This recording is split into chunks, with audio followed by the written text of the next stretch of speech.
Você conhece a escala de Torino? Sabe para que serve isso? Vamos então ver neste vídeo.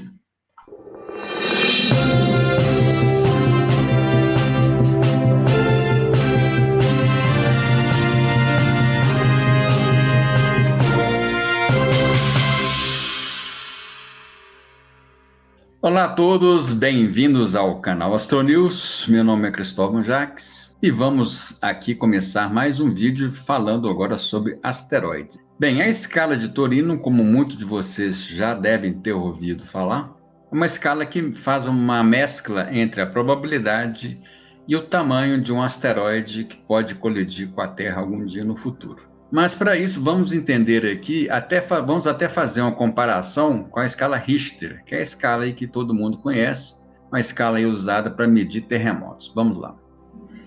Quando a gente ouve falar sobre um terremoto, a gente sempre está associado qual que é a escala de Richter que foi esse tremor. Então aqui, por exemplo, se a gente teve um tremor aí entre escala 3 a 3,9, por exemplo, a gente sabe que é um tremor pequeno, frequentemente sentido, mas raramente causa danos. Porém, se a gente teve um terremoto, na casa de escala Richter 8 a 8,9, a gente já sabe que é alguma coisa muito grave, né? Porque isso aí pode causar danos sérios, né, no raio de várias centenas de quilômetros em torno do epicentro. Então, a escala de magnitude, escala Richter, ela varia aí conforme a energia liberada pelo terremoto e a frequência dela cai conforme a escala vai aumentando. Então, por exemplo, microtremores, né, de escala Richter menor do que 2 podem ocorrer aí mais de 8.000 por dia, e a cada vez que você vai aumentando aqui a escala Richter, vai diminuindo essa frequência aí em função do tempo. A escala Richter, então, nos dá uma ideia da magnitude do tremor, se foi um tremor muito forte ou muito fraco, só da gente saber essa numeração da escala Richter. Só que a escala Richter, ela nos diz sobre o passado, ou seja, sobre eventos que já aconteceram. Fazendo essa analogia da simplicidade de você ouvir um número, se você já ter a ideia do real impacto que foi o evento, diferente da escala Richter, a escala de Torino, ela nos diz sobre uma perspectiva de futuro, ou seja, qual que seria a probabilidade de colisão de um asteroide com a Terra em função do seu tamanho. Então, a gente misturar o tamanho do asteroide com a questão da probabilidade, a gente tem, então, a escala de Torino. Foi criada pelo professor Richard Binzel, do Massachusetts Institute of Technology.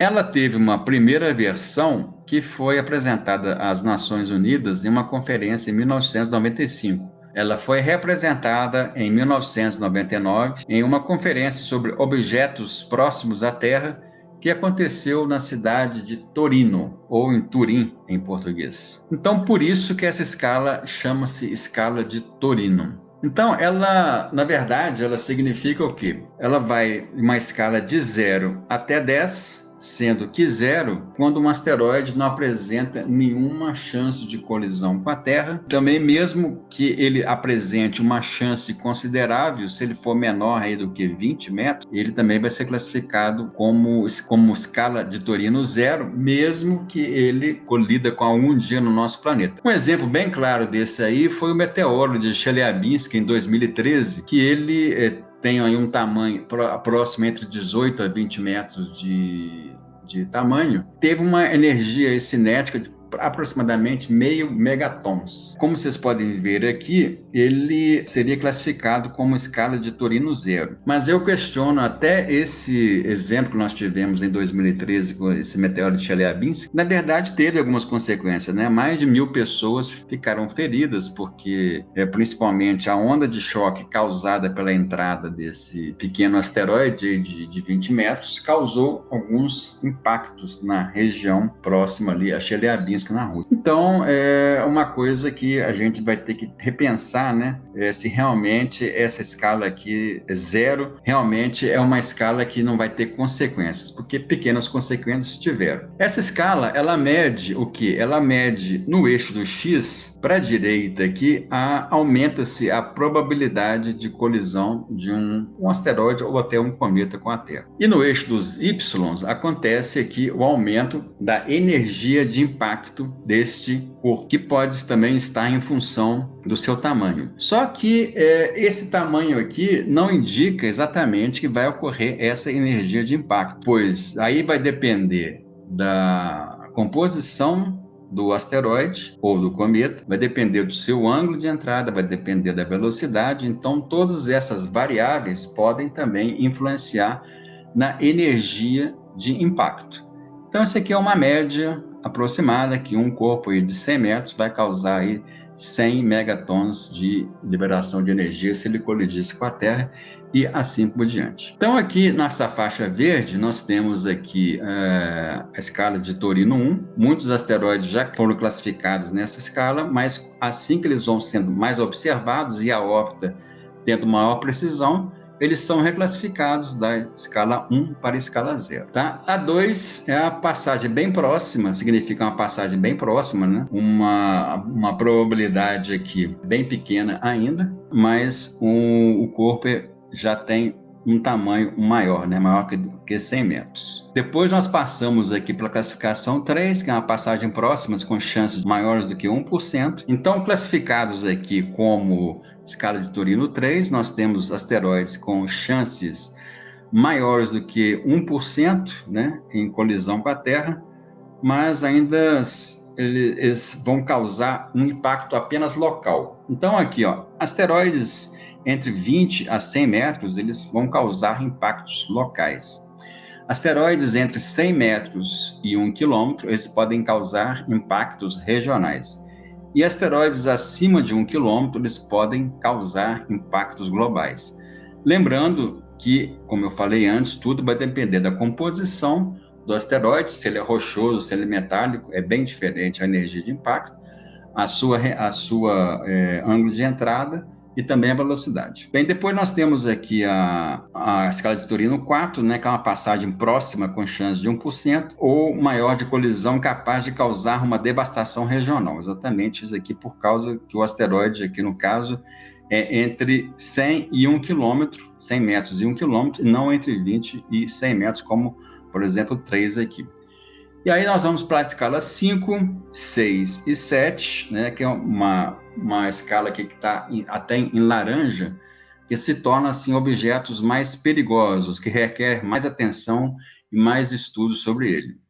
E 8, 9 e 10, quando a colisão é certa, né, ou seja, uma probabilidade maior do que 90%, e 8 são asteroides que vão ter entre 20 e 100 metros. Então, se algum dia nós tivermos um asteroide que esteja nessa faixa aqui, entre 20 e 100 metros, e ele tiver uma probabilidade de colisão maior do que 99%, ele vai ser classificado com 8. Se tiver um tamanho entre 100 e 1 quilômetro, vai ser 9. E, no caso aqui, se tiver maior do que 1 quilômetro, vai ser 10, podendo causar aí impactos globais. Ok? Então, isso aí resume como é a visão da escala de Torino. Ela foi criada justamente para uma maior facilidade de comunicação com o público. Só que também ela tem os seus problemas, né? Como, por exemplo, aqui ela não leva em conta, por exemplo, a distância entre a data atual e a data provável do impacto. Então, ela não leva nada em conta isso aí. E também os asteroides, assim que eles vão sendo reobservados, eles vão mudando de escala. Então, o asteroide ele pode não ter uma escala fixa. Vamos explicar isso aqui. Então, é o seguinte, aqui nós temos um gráfico mostrando a Terra e aqui vamos supor que aqui seja um tubo, que é a chamada região de incerteza, né?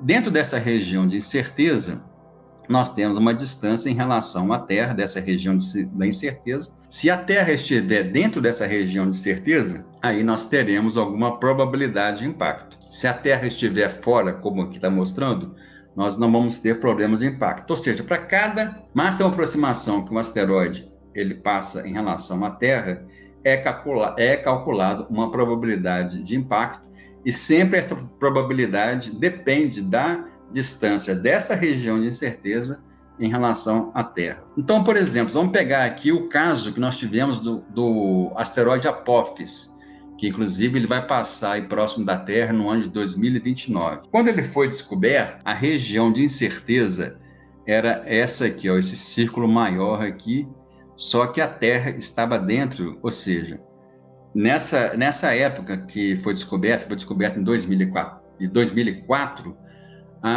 as primeiras observações dele indicavam que em 2029 a região de incerteza era tão grande aqui, mas a Terra estava dentro dela. Então, ele tinha uma certa, apesar de pequeno, tinha uma certa probabilidade de colidir com a Terra, porque ele pode passar em qualquer desses pontos aqui, dessa círculo, dessa elipse aqui maior. Depois, com mais observações do asteroide, essa região de incerteza diminuiu, mas só que ela diminuiu com a Terra ainda dentro dela.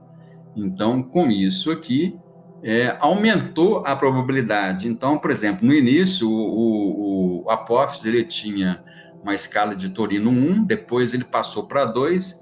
Quando ele veio para essa região de incerteza e com a Terra dentro, passou para 4. Ele foi classificado, foi o recorde aqui de um asteroide classificado na escala de Torino, foi 4. E depois, mais um tempo, nós tivemos uma órbita mais bem apurada, com maior precisão. Aí a zona de incerteza diminuiu, só que a Terra estava longe, ou seja, estava fora dessa zona de incerteza. Então, com isso, tirando qualquer chance de esse asteroide colidir com a Terra em 2029. Então, a probabilidade ela passa muito por essa questão da zona de incerteza, se a Terra está dentro dela ou se ela está fora dela. Outro caso recente que nós tivemos foi agora em janeiro de 2022, foi o asteroide 2022 AE1. No início, ele apresentou algumas pequenas probabilidades de colisão com a Terra em 4 de julho de 2023, a primeira previsão, com as primeiras observações feitas até 2,9 dias após a descoberta dele, apontava uma probabilidade de 1 em 2.900 possibilidades de colidir com a Terra. E nessa aqui, ele já recebeu aqui a escala de Torino 1. Depois aqui de 16 dias desde a sua descoberta, a região de incerteza diminuiu, e as probabilidades de impacto também diminuíram bastante, chegando aqui no dia 16 a 1 sobre 71.000, ou seja, foi reclassificado de escala de Torino 1 para escala de Torino 0. Então, isso aí acontece muito, às vezes, quando um asteroide ele é recém-descoberto, a órbita dele ainda não é precisa, ele pode até receber uma escala de Torino maior, mas assim que ele vai sendo mais observado, a tendência é que essa escala de Torino ela vai caindo, assim como a gente vai conhecendo melhor a órbita do asteroide, as probabilidades diminuem, porque a região de incerteza também ela diminui, e a gente vai ter uma certeza se ele vai passar realmente fora essa região de incerteza, por onde o asteroide pode passar no futuro, se ele vai passar fora do globo terrestre. Bem, então esse aí é um resumo da escala de Torino. A gente fez aqui comparações, vimos aí os asteroides que tiveram maior classificação como Apophis, vimos aí também que os asteroides eles podem ter uma escala de Torino 1, 2, depois diminuir, mas se nós tivermos aí um asteroide no futuro classificado como 8, 9 e 10, essa escala de Torino, é porque eles vão ter uma probabilidade de colisão com a Terra maior do que 99%, o que ainda nenhum asteroide descoberto até hoje alcançou. Então, no vídeo, no futuro, nós vamos falar sobre outra escala que foi criada pelo cientista, chamada escala de Palermo. Ela é uma escala científica e nós vamos explicar a diferença escala de Palermo, escala de Torino que nós vimos aqui hoje. Vocês vão perceber exatamente a diferença. Ela é uma escala mais científica, porém de mais dificuldade de entendimento pelo público em geral. Razão por isso que criaram essa escala de Torino. Ok? Então é isso aí, pessoal. Se você chegou até aqui, deixa o like aí para o nosso vídeo e se inscreva no nosso canal. Muito obrigado e até uma próxima vez. Tchau.